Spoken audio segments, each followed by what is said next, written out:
vas a descansar y a disfrutar plenamente de lo que has sembrado para la eternidad. Pero cuando juzgas con criterios de temporalidad, pues te angustias. Te angustias. Dices, no me alcanza para vivir, pero si hago esta tranza, pues me va a ir mejor. Y dices, pero además todos lo hacen y no estoy dañando a nadie. Y empiezas a dudar de la capacidad de Dios para sustentarte. Te empieza a pasar lo que a Pedro. Empezaste a caminar por fe sobre las aguas. Voy a poner el ejemplo más claro. Estamos en una crisis de economía bien tremenda. Y empiezas a caminar sobre las aguas en fe. Y de repente te das cuenta del viento, de la violencia, de la tempestad, de la economía, del trabajo, de las cosas que suceden.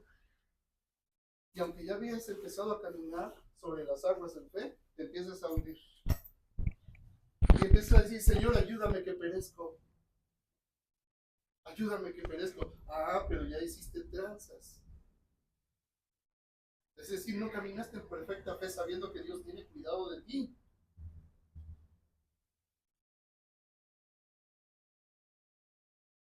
Y ya no agradas al Señor. Así que piensa, ¿cómo has recibido aquí en la congregación la manera como te conviene conducirte y agradar a Dios? Y dice, y así abunden más y más. O sea, no solo que lo hagas, sino que abundes en ello, hermanos.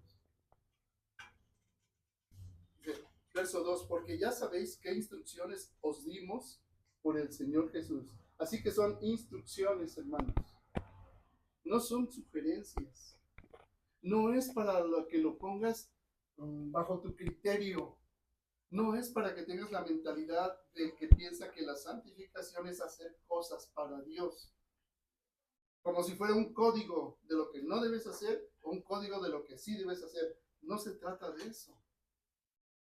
Se trata de una transformación del ser. Que tienes la mente de Cristo, los sentimientos de Cristo, que miras como Jesús, que sientes como Jesús, que piensas como Jesús, y no lo haces en tus fuerzas, sino el Espíritu de Dios que está en ti. Entonces, ¿qué instrucciones has recibido por el Señor Jesús? Primero, verso 3. La voluntad de Dios es vuestra santificación. Ese es el objetivo de tu vida. Ese es el verdadero objetivo de la vida. Por ejemplo, ustedes jovencitos, ¿cuál es el objetivo de tu vida?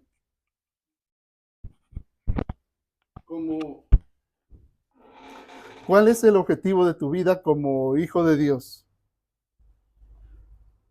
Si piensas con juicios de temporalidad, en esta vida, para esta vida, ¿qué quieres?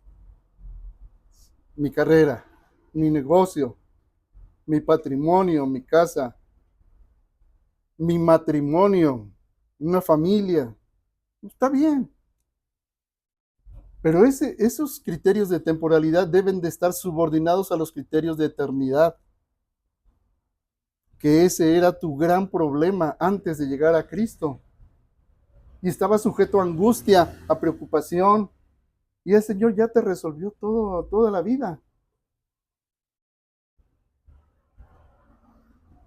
Y el verdadero Hijo de Dios sabe que entonces la instrucción que recibiste por el Señor Jesús es en el verso 3, primeramente, la voluntad de Dios que es tu santificación.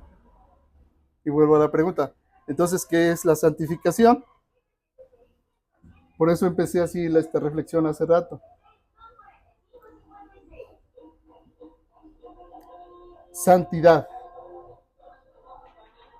Santidad es una palabra que exclusivamente está reservada para la consagración a Dios.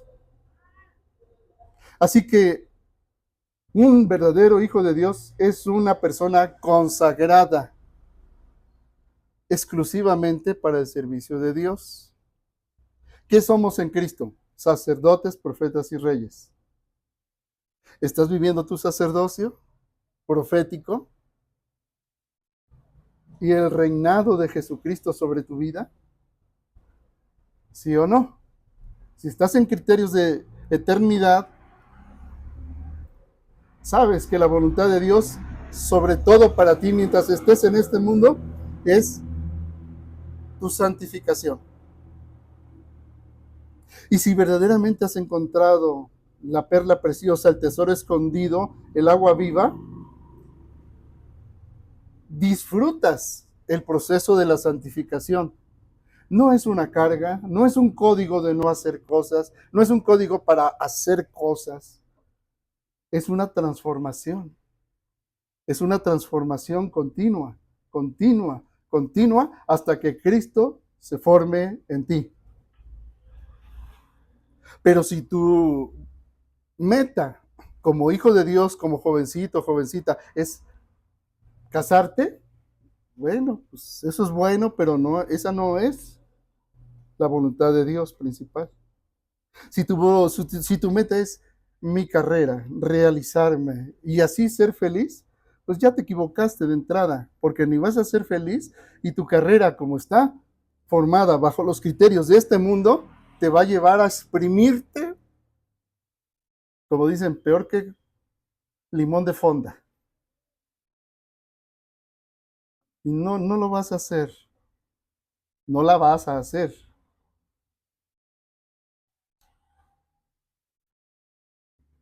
¿Has pensado entonces cuál es tu prioridad? Si en verdad has nacido de lo alto, tu prioridad es tu santificación. Si en verdad has nacido de lo alto. Y si en verdad, habiendo nacido de lo alto, tus criterios son criterios de eternidad, los criterios de Cristo, no los criterios de temporalidad. ¿Eh? Entonces ya tenemos la primera. Pues la voluntad de Dios es vuestra santificación. Punto y coma. Ahora viene la siguiente instrucción. Que se aparten de fornicación. Este es otro aspecto de la santificación. La santificación tiene que ver con la pureza sexual. Que se aparten de fornicación. ¿Qué es la fornicación?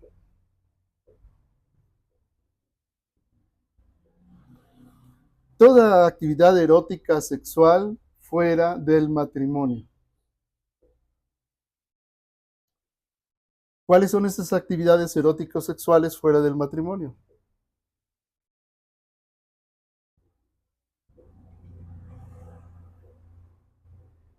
Sí, la saben. Voy a mencionar algunas.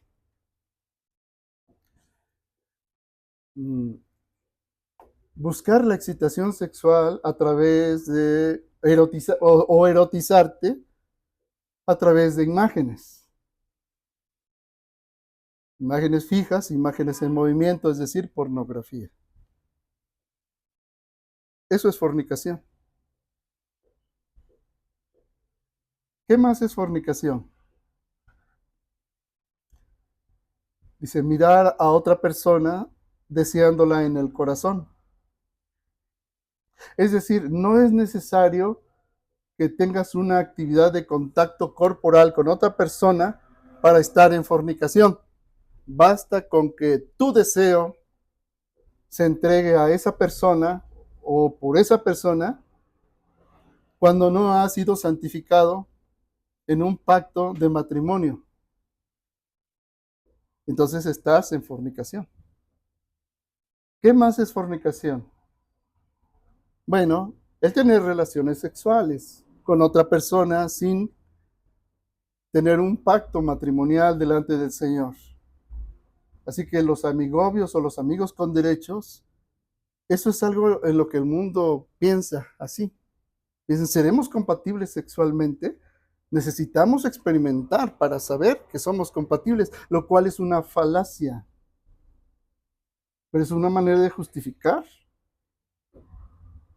satisfacer un deseo sexual. Y no se trata de, ¿cómo dicen la palabra? De ser reprimidos. porque algunos jóvenes o personas, hombres o mujeres, lo dicen así: Dios es cruel, porque primero ponen mis impulsos y después me reprime. No, vuelvo a, piensa con criterios de eternidad. Este es un mundo caído en el que estás, y como mundo caído es un mundo que no entiende a dónde va ni cómo está. Dios al principio los hizo varón y mujer, y serán los dos uno solo. Pero el mundo privado de Dios y con criterios de temporalidad dice: bueno, para que yo pueda ser feliz necesito tener muchas parejas y experimentar primero. Y ya después de eso, entonces ya escoger. No es cierto, porque en ese proceso lo único que vas a hacer es desensibilizarte. Y esto es algo que está científicamente probado. Lo primero que ocurre en una persona cuando no tiene dominio propio es que se empieza la desensibilización, porque empieza a producir en su cerebro eh, sustancias bioquímicas que satisfacen el placer inmediato, pero el placer a largo plazo se pierde. Y entonces el cerebro pasa de la corteza prefrontal, que es racional, al hipotálamo o al cerebro reptil o al cerebro más primitivo que tenemos, y entonces ya no domina la inteligencia, la racionalidad ni la espiritualidad, sino lo más básico, y se convierten en esclavos de su cuerpo, esclavos de su deseo. Pero como siempre están interactuando la inteligencia, el deseo, lo más básico de nuestro ser, empiezas a descender una escalera. Así los que son noviecitos empiezan por los abrazos y besos, y es imposible que se puedan detener, porque necesariamente buscarán esa recompensa que produce el cerebro, ese deseo satisfecho, y los llevará inevitablemente a mayor intimidad, hasta que se consuma la relación sexual. Y luego pasa el enamoramiento y ahora sigue otra nueva pareja con que enamorarte. Pero además empiezan nuevas experiencias y cosas que no viviste con la otra persona. Y se vuelven más intensas. Y es un círculo vicioso, es una espiral que se va haciendo más grande, más grande, más grande, y es imposible detenerla. Todo eso es fornicación. No pueden estar sin pensar cada tantos segundos, según los estudios, en el sexo. Porque lo que predomina es el hombre carnal, el hombre caído, no el hombre espiritual. Y como estás en este mundo, dices: no, hay que satisfacer el deseo de este mundo, porque ¿para qué me lo dio Dios y luego me reprime? No, es que están pensando con criterios de temporalidad, no con criterios de eternidad. Les voy a contar un ejemplo. Y por eso es que Dios nos dice que no nos unamos en yugo desigual con los que no conocen a Dios. Les voy a contar el ejemplo de un papá que lo contó. Dice: a mi hijo le gustaban o le gustan hasta la fecha, aunque ya grande, los Legos. Le fascinan los Legos. Y cuando estaba pequeñito, a los 6 años, me decía: papá, quiero que me compres este Lego. Y yo lo vi, dice, y dije: sí, hijo, ¿cómo no? Dice: pero ¿sabes qué? Vamos a buscar el mejor Lego para ti. Entonces se lo llevé a la tienda, a la mejor tienda de Legos. Y cuando íbamos entrando a la tienda y a la altura de él, estaba un muñequito así de Lego chiquito. Y lo vio, dice: papá, papá, ese es el que quiero. De todos los Legos que he visto, ese es el que quiero. Es el que más me gusta. Y cómpramelo. Pero ¿sabes qué? Espera un poquito. Te voy a mostrar otros. No, no, no, yo quiero ese. Ese es el que yo vi anunciado y ese es el que quiero. Así que tuve que decirle, mira hijo, si tienes un poquito de paciencia, te voy a mostrar otros Legos, pero papá, ya vi muchos Legos, pero yo quiero ese. Dice, bueno, ¿tú confías en mí? Sí, papá, sí confío en ti. Entonces, puedes tener un poco de paciencia para lo que te voy a enseñar. Dice, bueno, pero me lo compras, ¿eh? Dice, yo ya te dije que sí, te lo voy a dar. Por supuesto que sí. Dice, entonces, cuando entramos a la tienda, a la parte mejor, dice, mi hijo se quedó anonadado, porque había unos Legos gigantescos y de todas las formas, y se quedó, dice, como que entró al paraíso y se quedó extasiado. Y se olvidó el del Lego que quería. Y le compré un Lego, pero increíble para él. Así es Dios con su palabra. Así es cuando nos habla de que no se unan en yugo desigual. ¿Tú crees que esa es la persona que es la ideal? Pero Dios te dice, no, no, no, no, no, no, no, te voy a enseñar lo que sí te va a llevar a que florezcas y a que cumplas tu propósito eterno. No, Señor, pero yo quiero ese muñequito el que vi. O sea, ese príncipe azul, que ni es príncipe ni es azul. Y los jóvenes andan en fornicación. Porque desgraciadamente una vez que activan su sexualidad es prácticamente imposible que se detengan. Ya no se pueden detener. ¿Qué los puede detener o corregir? Solo el poder de Dios. Pero para eso tienen que entender cuál es la voluntad de Dios, su santificación y agradar a Dios. Entonces tienen que entrar a un proceso de santificación, de consagración exclusiva para Dios y que el poder de Dios restaure tu sexualidad en la que te han engañado, diciéndote que si la empiezas a ejercer vas a estar muy experimentado para escoger pareja. Mentira, no es cierto. O que pienses que porque amas a la persona que conociste, ya es lo que necesitas para tu vida. Pero la persona que conociste no quiere tener nada que ver con agradar a Dios ni con la santificación para Dios. Entonces, esa persona te va a llevar inevitablemente a tu perdición. Porque hasta la fecha yo no he conocido una sola pareja, una, que se haya unido en yugo desigual y que tenga un matrimonio feliz. No he conocido en toda mi vida una sola pareja, ni una.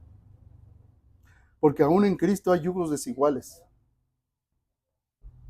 Porque muchos cristianos se unen no porque los hayan llevado su santificación y su querer agradar a Dios para unirse, sino más bien un espíritu de fornicación. Eso es lo que los ha unido. Y su vida no será feliz, ni su matrimonio será feliz. Aunque digan que sí, no es cierto. Porque entonces me están diciendo que la palabra de Dios miente. Y Dios no miente. No es verdad. Así que vamos entendiendo, porque ya saben qué instrucciones os dimos por el Señor Jesús, pues la voluntad de Dios es vuestra santificación, tu consagración total a Dios. Que se aparten de fornicación, de impureza sexual. ¿Sí? Dice, que cada uno de ustedes sepa tener su propia esposa en santidad y honor. Ahora déjenme decirles esto, no está correctamente traducido aquí en la Reina Valera. No es así como dice en griego. En griego es esto, que cada uno de ustedes sepa tener su propio vaso en santidad y honor. Ahora ustedes digan, cómo que vaso? Recuerdan que uno de los principios de la interpretación de la escritura es que la escritura se interpreta a sí misma y generalmente la primera palabra define lo que entiende la escritura por esa palabra. En este caso, vaso. El vaso en la escritura se refiere al cuerpo, al propio cuerpo, a tu cuerpo. Aquí el traductor hizo una interpretación, pero piensen correctamente como lo que dice la escritura, dice, que cada uno de ustedes sepa tener su propio vaso en santidad y honor. Es decir, que tu cuerpo, tu vaso, ese es tu cuerpo, tienes que tenerlo en santidad y honor. Puedes mejorar u honrar mejor el vaso que eres, que Dios te hizo, grabándolo. ¿Lo puedes mejorar? Es decir, tatuándote. ¿Vas a mejorar la creación misma que Dios ya hizo? No lo vas a hacer. Tu cuerpo es tu vaso. Y dice que tu cuerpo lo tengas en santidad y honor. ¿Cómo tienes a tu cuerpo? Y aquí todos estamos incluidos. ¿Cómo te alimentas? Dicen que el bebé, en el momento en que conoce la coca, se le olvida el jugo y ya no quiere jugo, quiere coca.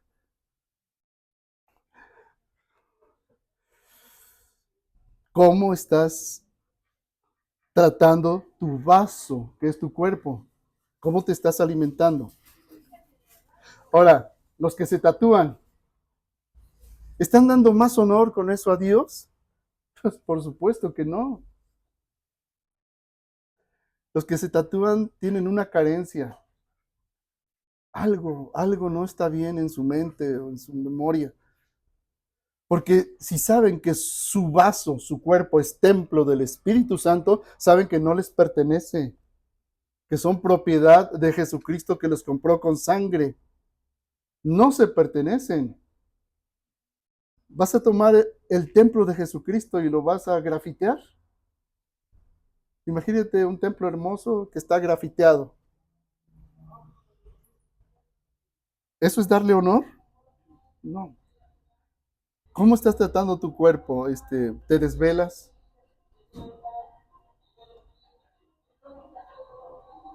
¿Cómo tratas a tu cuerpo? Si nadie ha guiado su propio cuerpo, sino que lo cuida, lo mantiene limpio, perfumado si se puede, sino al menos pulcro, limpio, porque es el templo de Dios. Así que cuando aquí dice que cada uno de ustedes sepa tener su propio vaso en santidad y honor, también lo puedes aplicar a tu pareja, a tu cónyuge, porque dice también la escritura, tratando a la mujer como a vaso más frágil.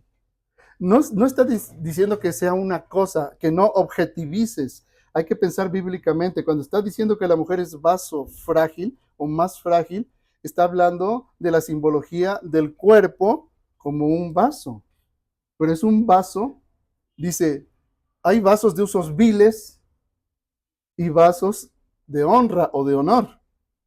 Los vasos de usos viles, ya saben que es la basinica o el orinal. Esos son los vasos de usos viles, pero los vasos de honra son los vasos santos del templo. Tu cuerpo es un vaso santo. El cuerpo de tu esposa, el cuerpo de tu esposo es un vaso santo y de honra. ¿Cómo tratas al cuerpo de tu cónyuge? ¿Como un vaso de usos viles o como un vaso de honra? Así que no todo es posible en el matrimonio, hermanos. También eso se lo debo decir. En el matrimonio hay cosas que no pueden ser y hay cosas que sí pueden ser. Cuando la persona está con su pareja y está pensando en otra persona, está haciendo del vaso de su esposa, de su esposo, un vaso de usos viles. Porque está en fornicación, además. No está honrando a su esposo o a su esposa. ¿Sí? Y así muchas otras cosas. En el matrimonio, en la intimidad, los esposos pueden hacer lo que quieran, siempre que la otra persona no se sienta deshonrada. o humillada. ¿Sí? Pero si empiezas a tratar como un objeto a tu vaso, y en este caso el hombre a la mujer como no como vaso frágil, eh, deshonra y no santifica a su propio vaso, que es su pareja. Fíjense, ¿se dan cuenta en qué consiste la santificación? Es una forma de ser. No se trata de un código de hacer o no hacer cosas. Se trata de una transformación. ¿Sí? Vamos al siguiente verso. Bueno, que cada uno de ustedes sepa tener su propio vaso en santidad y honor, no en pasión de concupiscencia como los gentiles que no conocen a Dios. Si hay algún Dios que en este mundo está dominando, es el Dios del sexo. Y aquí nos da una advertencia clara, que tu vaso, el vaso, ya sea tu esposo o tu esposa, lo tengas, dice, no en pasión de concupiscencia. ¿Qué significa pasión de concupiscencia? No solo en apetito sexual. Eso es lo que significa. Los gentiles que no conocen a Dios, por eso lo primero que se fijan es en el físico de la persona. Y que una persona que encienda su pasión. Y no estoy diciendo que los cristianos, que no te relaciones con alguien que no te guste. No, por supuesto que es alguien que te tiene que atraer físicamente. Pero no en pasión de concupiscencia. Concupiscencia aquí como en malos deseos. En un deseo solamente sexual. ¿Sí? Dice, como los gentiles que no conocen a Dios. ¿Sí es claro esto, hermanos? Verso 6. Que ninguno agravie ni engañe en nada a su hermano. Dos palabras bien importantes, agraviar y engañar. Porque, ¿qué pasa, hermanos? Vamos a hablar sobre el agravio. Primero, vayan a la primera carta a los Corintios, capítulo 6, para entender lo del agravio. Primera Corintios, capítulo 6.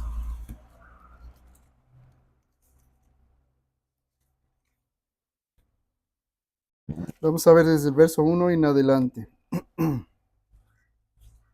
Estamos hablando de cristianos, ¿verdad? De hijos de Dios, no de los que no conocen a Dios. Entonces, vamos a 1 Corintios, capítulo 6. ¿Osa alguno de vosotros, cuando tiene algo contra otro, ir a juicio delante de los injustos y no delante de los santos? Cuando dice osa es, ¿te atreves? ¿Tienes el atrevimiento cuando tienes algo contra otro de la congregación? Ir a juicio delante de los injustos y no delante de los santos. ¿Quiénes son los santos, hermanos? La iglesia, los miembros del cuerpo de Cristo. Y fíjense, aquí está también la santificación. Hay conflictos. Hay personas que a veces nada más porque las veas ya te caen mal y no sabes por qué. O hay personas que son difíciles de tratar. Hay quienes hay que tenerles mucha paciencia, aunque sean hijos de Dios. Y luego hay conflictos. Y aquí habla no de un malentendido, porque dice claramente agravio. Leímos en la carta a los tesalonicenses que ninguno agravie ni engañe a su hermano. Por ejemplo, alguien menciona alguna palabra durante una plática y un hermano se siente ofendido por esa palabra que se dijo. Pero es que en la cultura o en el estado de ese hermano es algo normal y no tiene nada que ver, y hasta que se habla se aclara.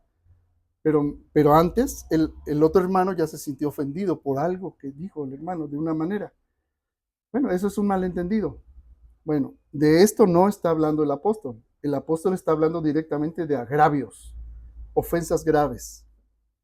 Y dice, ¿osa alguno de ustedes cuando tiene algo contra otro ir a juicio delante de los injustos y no delante de los santos? ¿O no saben que los santos han de juzgar al mundo? Y si el mundo ha de ser juzgado por ustedes, ¿son indignos de juzgar cosas muy pequeñas? Cosas muy pequeñas, cosas temporales. ¿Sí? Por eso le llama pequeñas, porque son las cosas de esta vida. Son muy pequeñas. Pudiera ser un fraude. ¿Sí? Son indignos de juzgar cosas muy pequeñas, o no sabemos que no saben que hemos de juzgar a los ángeles. Cuanto más las cosas de esta vida. ¿Te estás dando cuenta que el apóstol Pablo está poniendo un criterio de eternidad sobre un criterio de temporalidad, lo que les decía? Y el verdadero cristiano está con la mente de Cristo en criterios de eternidad. Y las cosas de este mundo son muy pequeñas. Pero me defraudó, me debía tantos miles de pesos y no me pagó. Pablo le llama cosas muy pequeñas. Son cosas muy pequeñas. Fíjense. Si pues tenéis juicios sobre cosas de esta vida, ¿se dan cuenta del criterio de temporalidad? ¿Ponéis para juzgar a los que son de menor estima en la iglesia? ¿Quiénes son de menor estima en la iglesia? Los que no conocen a Dios, hermano. Porque los que son de la iglesia son miembros del cuerpo de Cristo y hemos de verlos como superiores a nosotros mismos porque son templo de Dios. Y los que son de menos estima en la iglesia son los del mundo. Los que no conocen a Dios, esos son los de menos estima. ¿Sí? ¿Me voy explicando? Entonces, un juez penal o civil es uno, a ese lo ponen a juzgar. Dice, si tienen juicios sobre cosas de esta vida, ponen para juzgar a los que son de menor estima en la iglesia. Es decir, acuden a los tribunales civiles o penales.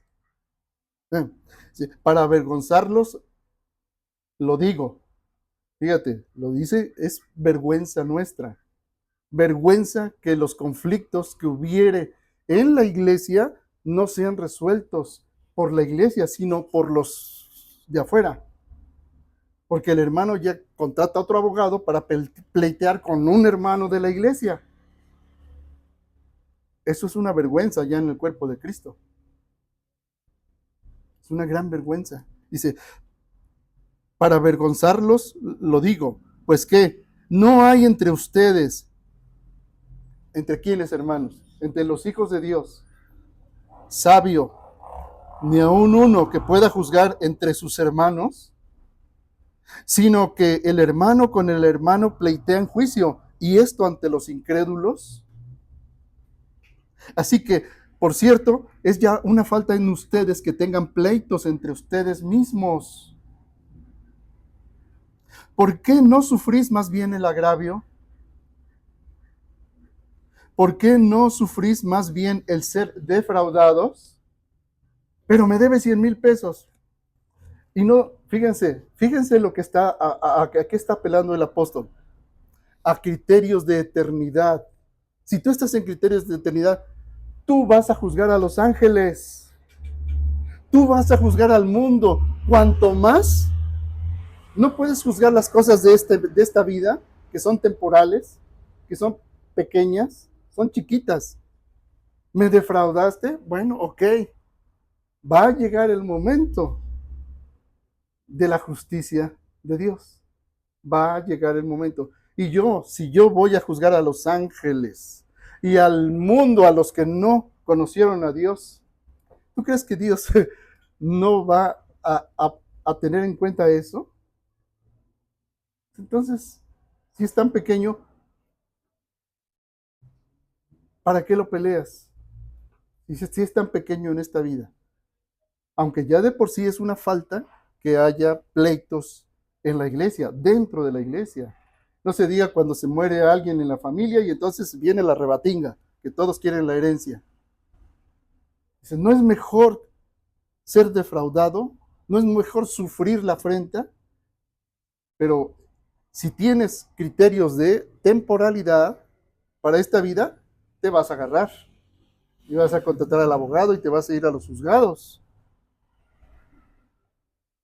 Se te olvida que vas a juzgar a los ángeles, a los del mundo. El punto está si lo crees. Porque si no lo crees, dices, no, soy manso, pero no menso. Y ahí voy. ¿Con qué criterios estás juzgando? ¿Crees que Dios no tiene cuidado de ti? Sino porque en el Padre Nuestro decimos, líbranos del mal, líbranos del maligno. Porque todas las cosas que nos dice la Escritura, todo contribuye para el bien de los que aman a Dios, para aquellos que han sido llamados conforme a su propósito. Así que lo bueno y lo malo que nos sucede, si tienes criterios de eternidad, sabes que Dios tiene el control. No lo tiene la presidente de la República, no lo tiene la economía, ni los dueños de la bolsa de valores, ni tú mismo en tu negocio. Dios lo tiene. Entonces vuelvo a leer. Así que, por cierto, es ya una falta en ustedes que tengan pleitos entre ustedes mismos. ¿Por qué no sufrís más bien el agravio? ¿Por qué no sufrís más bien el ser defraudados? Pero vosotros cometéis el agravio. No un malentendidos, el agravio. Y defraudáis. Y esto a los hermanos. Pongo otro ejemplo. Estamos aquí. Hay un empresario en nosotros. Ve que el hermano está en necesidad y lo ayuda. Les digo porque ahora que fue a Puebla, pues así me pasó, me contó mi consuegro. Dice, veo a las hermanas que están necesitadas, desamparadas, con hijos, y pues las contrato, las ayudo, y mis peores enemigos son los de la congregación. Ah, porque como somos cristianos, pues que se aguante. Y entonces ya ni trabajan y están haciéndole un hueco a la empresa y no hacen nada, y al contrario, defraudan al hermano que los ayudó. O al revés, está el empresario que dice, pues como son cristianos, saben que tienen que trabajar como para el Señor y no como para el hombre, y no al ojo, y se van a esforzar y lo van a hacer para el Señor, porque esa es la voluntad, su santificación, y los contrata y luego los explota y los exprime y no les paga ni lo justo ni lo acordado, y los obliga a estar más tiempo, o les pone cosas que están más allá de su relación de labores. Y eso es lo que dice el Señor. Para el Señor es algo serio. Dice, pero ustedes cometen el agravio y defraudáis, y esto a los hermanos. ¿No saben que los injustos no heredarán el reino de Dios? Entonces, cristianos que defraudan, sean el patrón o sean el trabajador contratado, están haciendo injusticia, no la justicia de Dios. Y dice claramente, ¿no saben que los injustos no heredarán el reino de Dios? O sea, no te engañes, dice, no erréis, no yerren, no se equivoquen, ni los fornicarios, que ya hablé de qué es, ni los idólatras, esos es los que adoran imágenes. Ahora, recuerden, un idólatra no solamente es el que venera las imágenes de los santos o de las vírgenes, un idólatra también es aquel que venera a sus hijitos, a sus hijos, a sus hijas, que los pone por encima de todo, o a su esposo o a su esposa, o a su papá o a su mamá, y que sufre de mamitis aguda por encima de su pareja. Esos son idólatras. No nada más los que antes tenían imágenes, porque hay muchos cristianos que salieron de la Iglesia Católica, pero la Iglesia Católica no ha salido de ellos. y siguen idolatrando a su papá, a su mamá, a su hijo, a su hija, o a sí mismos y a su carrera o a su negocio. Esos son idólatras. Ni los fornicarios, ni los idólatras, ni los adúlteros. Es decir, no necesariamente que lo hayas consumado físicamente, pero sí en tu mente, en tu espíritu, ya adulteraste en tu corazón, como lo dijo el Señor, al desear la posesión de esa otra persona, ya adulteraste en tu corazón. Ni los adúlteros, dice, ni los afeminados, ni los que se echan con varones. Y aquí hay una distinción, no es lo mismo, y está bien traducido. Cuando dice los afeminados, se refiere a aquel que evidentemente lo ves y de entrada, este es homosexual. Porque se le ve inmediatamente, ese es un afeminado. Pero luego están aquellos, los que se echan con varones. Están, por ejemplo, muchos actores de Hollywood que se ven muy varoniles y resulta con que eran bien gays, bien homosexuales. A eso se refiere aquí. Porque hay hombres que son muy varoniles, pero son homosexuales y se echan con varones. A eso se están refiriendo. Es una palabra que inventó el apóstol Pablo y en griego es arsenokoites.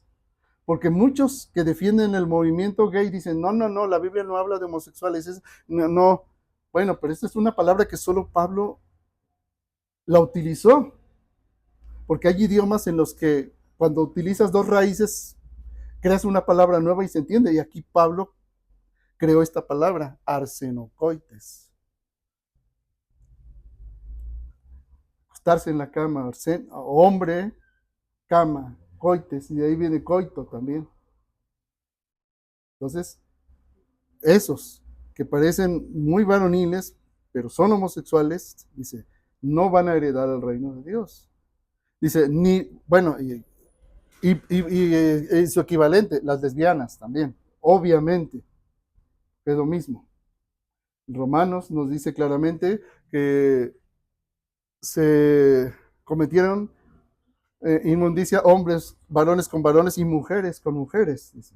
Bueno, es su equivalente, ¿no? Dice, ni los ladrones. Ahora, ni los avaros. Y no se limita esto al que es mezquino, sino al que codicia lo que no tiene. El que codicia, así, ese tampoco va a heredar el reino de Dios. Dice, ni los borrachos. Ahora, vean cómo tratan la medicina moderna esto. Le llaman enfermedad. Bueno, Dios no lo dice así. Dios no dice que es una enfermedad. Dios le llama pecado. No le llama enfermedad.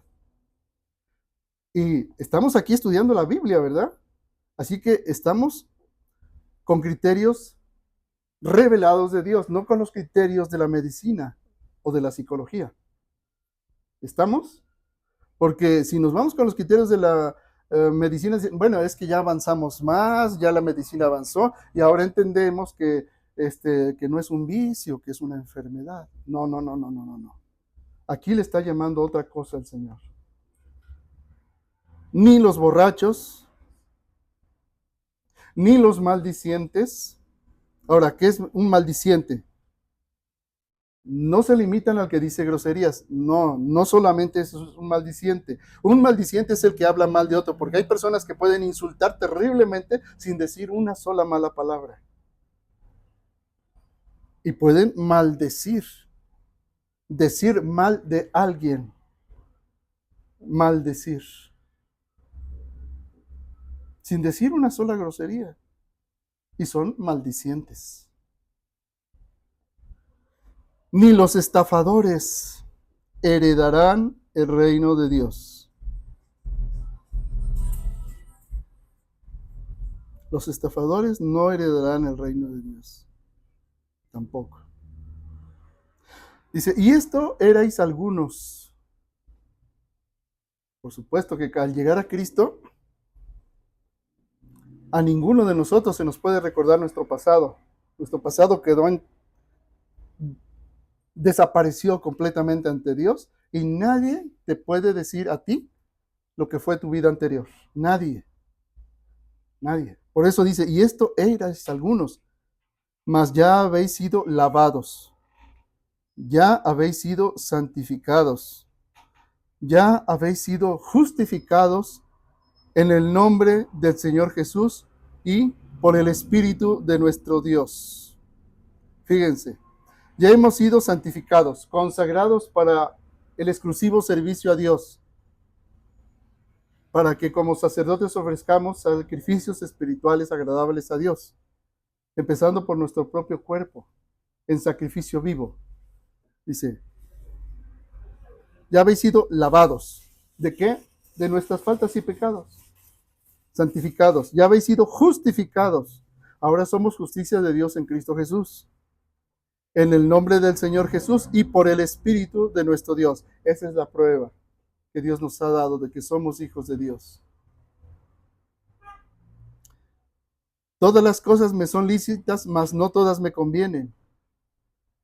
Todas las cosas me son lícitas, mas yo no me dejaré dominar de ninguna. Las viandas para el vientre y el vientre para las viandas, pero tanto al uno como a las otras destruirá Dios. Pero el cuerpo no es para la fornicación, sino para el Señor. ¿Se dan cuenta cómo insiste tanto Dios con respecto a nuestro cuerpo? Porque ¿de qué son esclavos hoy la sociedad, hermanos?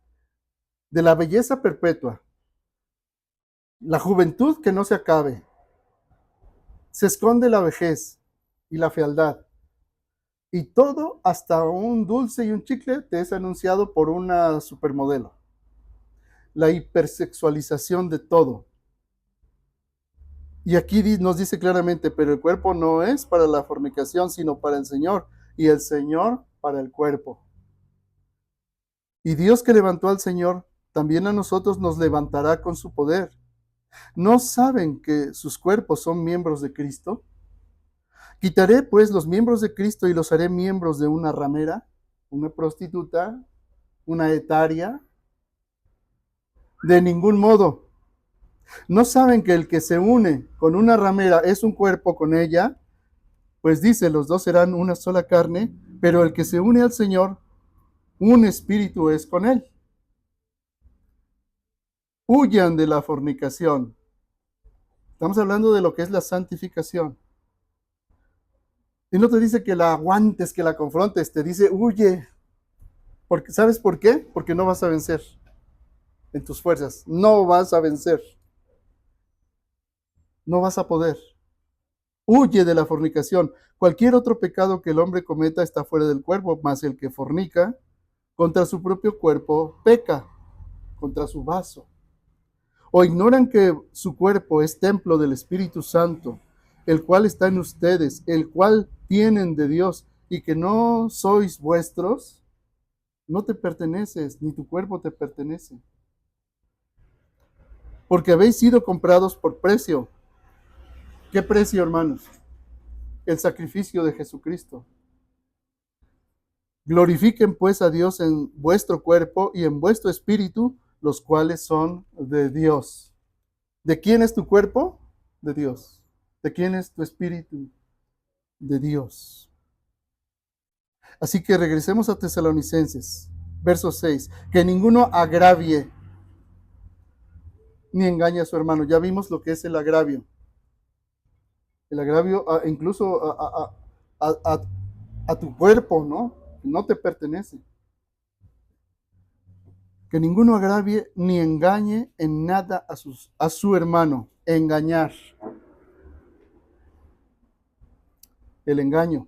Hay quienes quieren engañar que son santos, que son buenos, que son cristianos.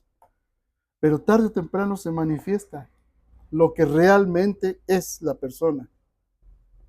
Una falsa santidad, una falsa consagración, una falsa adoración, una falsa alabanza. Todo eso se manifiesta tarde o temprano. Dice, que ninguno agravie ni engañe en nada a su hermano, porque el Señor es vengador de todo esto. ¿Se dan cuenta? ¿Por qué habla de mejor sufrir el fraude, el ser defraudado? Porque el Señor es vengador de todo esto.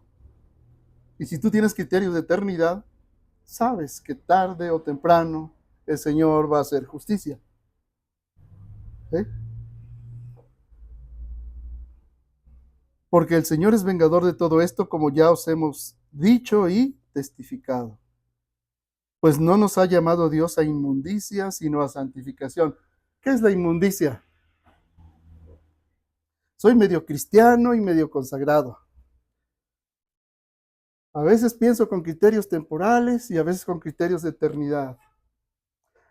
A veces me animo en el Señor y a otras veces me dejo llevar por mi naturaleza caída y a darle vuelo a la hilacha y a disfrutar que la vida es una. Eso es inmundicia. Y mírenlo como dice aquí. Pues no nos ha llamado Dios a inmundicia, sino a santificación. Así que el que desecha esto, no desecha al hombre, sino a Dios, que también nos dio su Espíritu Santo. Todo lo que he dicho, hermanos, si en tu mente está batallando y está desechándolo, no desechas al hombre, desechas a Dios, que también nos ha dado su Espíritu Santo. Ahora, si hay alguien que desecha esto, ¿saben qué? En realidad nunca nació de lo alto. Si alguien desecha esto, nunca nació de nuevo. Porque el que verdaderamente nació de nuevo y está en inmundicia, el Espíritu Santo va a estar constantemente redarguyéndolo y se va a sentir verdaderamente mal de cómo vive su vida. Pero si no se siente mal y vive en la inmundicia y dice que es cristiano, ese no ha nacido de nuevo. Es imposible. Porque el que tiene el Espíritu Santo lo va a tener encima redarguyéndole de pecado, de justicia y de juicio. Y el que desecha esto, desecha a Dios.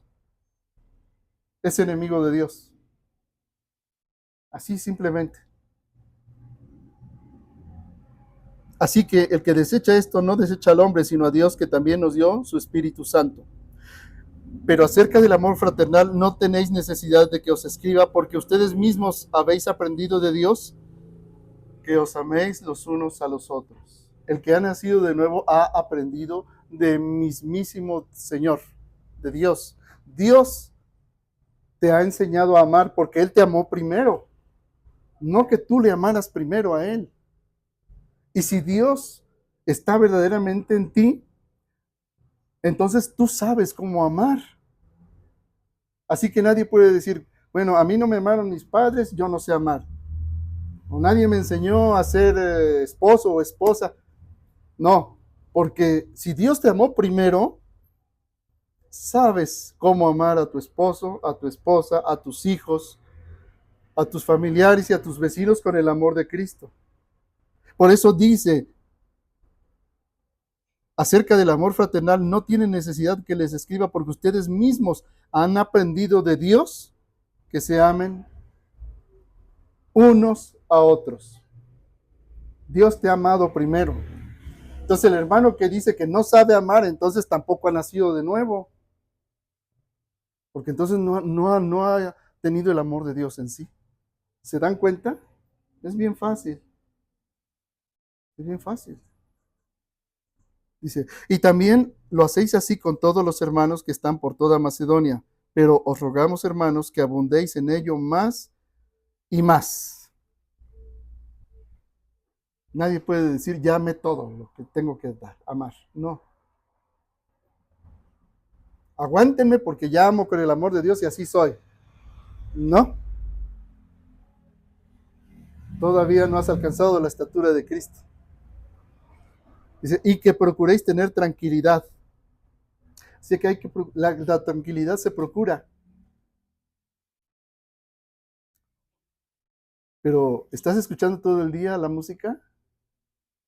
No creo que haya mucha tranquilidad si todo el día estás con los audífonos o no. La tranquilidad la tienes que procurar tú. Y ocuparos en vuestros negocios y trabajar con vuestras manos de la manera que os hemos mandado. Así que el que trabaja dice que no coma, a fin de que os conduzcáis honradamente para con los de afuera. ¿Quiénes son los de afuera? Los que no conocen a Dios, los que no han nacido de lo alto y no forman parte de la iglesia. Esos son los de afuera. A fin de que os conduzcáis honradamente para con los de afuera y no tengáis necesidad de nada. Hermanos, no nos tenemos que hacer necesidades. No nos creemos necesidades. Toda la publicidad que tenemos está hecha para que necesitemos cosas que en realidad no necesitamos. Piensa en cuántas cosas ocupamos que realmente no necesitamos. Ya tengo un teléfono nuevo, pero ahora ya salió uno mejor. ¿Realmente lo necesitas uno mejor? Fíjense, son necesidades creadas que no tenemos por qué tener. Ah, no, pero es que cómo me van a ver los demás con un celular que ni mejor con un iPhone. Porque no, ¿cómo voy a andar sin un iPhone? Aunque cueste 50,000 pesos. Y te endeudas y te haces necesidades falsas. Y aquí el mandato de Dios es, no te hagas necesidades que no tienes que tener. Te quieres comprar una tele nueva, pero la compras no en pagos chiquitos, sino en cómodas dificultades. ¿Para qué? Si no tienes el dinero, no la compres. No te hagas necesidades, está diciendo claramente aquí. Pero ¿saben cómo funciona este sistema? A través de la deuda. Por eso funciona el sistema financiero. El objetivo es que te endeudes y ya compraste algo y luego te dicen, ahora completa tu compra con esto, compra más, ahora compra esto, compra esto. Puras necesidades ficticias que no tienes realmente. ¿Sí?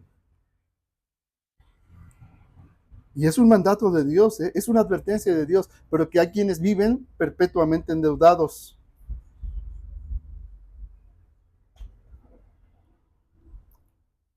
Y esa falsa enseñanza que dice que ahora que llegues a Cristo tus deudas se van a acabar y todo eso, es un engaño. Pero como no conocen al verdadero Dios, piensan que ese Dios al que les están predicando les va a dar toda la prosperidad, ¿no? Y todo va a ser dicha y felicidad.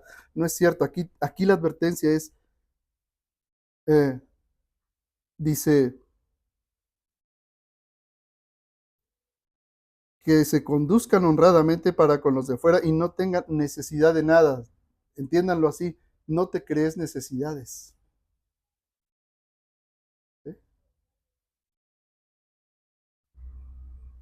Tampoco queremos, hermanos, que ignoren acerca de los que duermen, para que no os entristezcáis como los otros que no tienen esperanza. Los que duermen se está refiriendo aquí figuradamente a los que ya murieron. Por eso les llaman los que duermen. Los que duermen, duermen en Cristo y serán resucitados. Dice, porque si creemos que Jesús murió y resucitó, así también traerá Dios con Jesús a los que durmieron en él. Por lo cual os decimos esto en palabra del Señor, que nosotros que vivimos, que habremos quedado hasta la venida del Señor, no precederemos a los que durmieron, porque el Señor mismo, con voz de mando, es una voz militar, con voz de arcángel y con trompeta de Dios descenderá del cielo, y los muertos en Cristo resucitarán primero. Luego nosotros los que vivimos, los que hayamos quedado, seremos arrebatados juntamente con ellos en las nubes, para recibir al Señor en el aire, y así estaremos siempre con el Señor. Por tanto, aliéntense los unos a los otros con estas palabras. Fíjense cómo el apóstol Pablo ya esperaba la venida del Señor, y así lo dice, los que hayamos quedado, seremos arrebatados. Bueno, estamos ahorita en 2025, ¿y qué tal si el Señor viene? La esperanza de la iglesia por casi 2000 años ha sido esperar el regreso de Jesús. Y nosotros esperamos su regreso. Estamos vivos. Los que hayamos quedado, seremos arrebatados juntamente con ellos en las nubes para recibir al Señor en el aire y así estaremos siempre con el Señor. Tengamos criterios y juicios de eternidad, hermanos, no temporales. Una correcta manera de santificarnos y de entender la santificación es que siempre pienses con criterios de eternidad, no con criterios de temporalidad. Es decir, para lo que puedas obtener en esta vida o ganar. Y si sufres injusticias o defraudaciones o daños, acuérdate, ponte en un criterio de eternidad del hombre nuevo.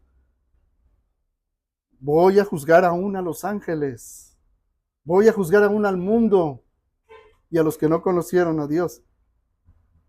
Estas cosas tan pequeñas, como que me robaron mi casa, me quitaron mi herencia, o me vaciaron todo esto, hay un juez justo que lo va a juzgar e inevitablemente no se van a escapar. Le dejas la justicia a Dios. Pero entonces todos van a ser leña de mí, árbol caído. No, no, no. Piensen con criterios de eternidad. Dios tiene cuidado de mí. Dios tiene cuidado de mí y me ordena caminar sobre el agua. Señor, sálvame que perezco, hombre de poca fe, ¿por qué dudaste? Tienes que confiar en que Dios tiene cuidado de ti. Dios tiene cuidado de ti, de mí, de todos. Del que verdaderamente se deleita en la presencia de Dios y vive consagrado para Dios en santificación. Espero que te haya edificado esta reflexión, hermano, de lo que el Señor quería para hoy.